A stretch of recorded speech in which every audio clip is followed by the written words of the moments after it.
Un nouveau concept, de nouvelles perspectives pour un développement durable. Diaspora Entrepreneurship. Êtes-vous à la hauteur?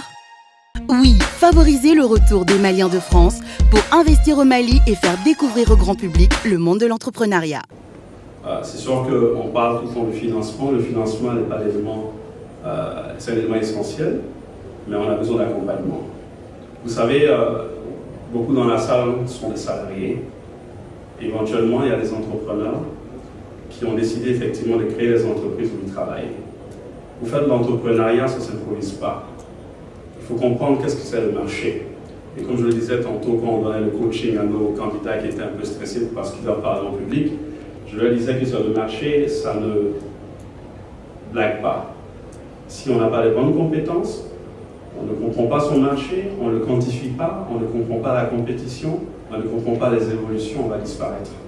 Et malheureusement, même avoir un financement ne garantit pas un succès. Donc, je veux peut-être paraphraser monsieur le directeur d'ABIM. Ce projet, ça nous intéresse pourquoi?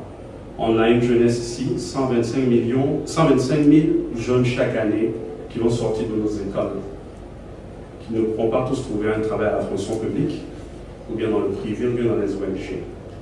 Les pays de l'OCDE, où tout le monde peut partir en montant souvent dans le fleuve, ils ont des emplois là-bas, parce que 80% des emplois sont créés par le secteur privé. Et nous pensons qu'effectivement au Mali ici, avec les projets qu'ils ont les opportunités de créer des petites PME qui peut-être dans quelques années seront des grosses projets comme Dangote qui se trouve au Nigeria. Cette dynamique aujourd'hui que l'entrepreneuriat a commencé à Diaspora, c'est une dynamique dans laquelle beaucoup de nos institutions en Afrique adhèrent maintenant. Le président de la Banque africaine de développement a décidé effectivement d'octroyer des financements et des soutiens à 34 pays africains dans le cadre de l'agrobusiness. Pourquoi? On importe pour 21 milliards de produits chaque année. Quand on parle de produits, je parle de riz, de sucre, de poulet, de poisson. Vous vous imaginez? On est au Mali, pour avoir un poussin, pour faire un poulailler, on le commande de l'Europe.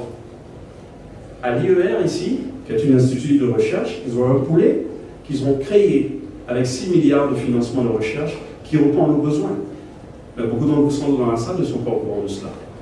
Vous voyez, ce sont des éléments qui peuvent aider effectivement ces entrepreneurs-là.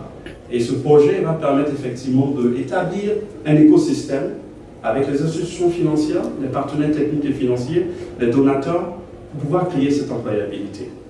Il n'y a aucun autre secteur qui peut créer des emplois si ce n'est pas l'agriculture. Je vous dis pourquoi.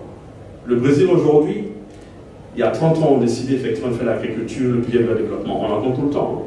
Le PIB du Mali, c'est 45% de l'agriculture. 70% de notre force vive est dans l'agriculture. Pendant que dans les pays de l'OCDE, 5% de la population nourrissent toute la population. Il y a un paradoxe.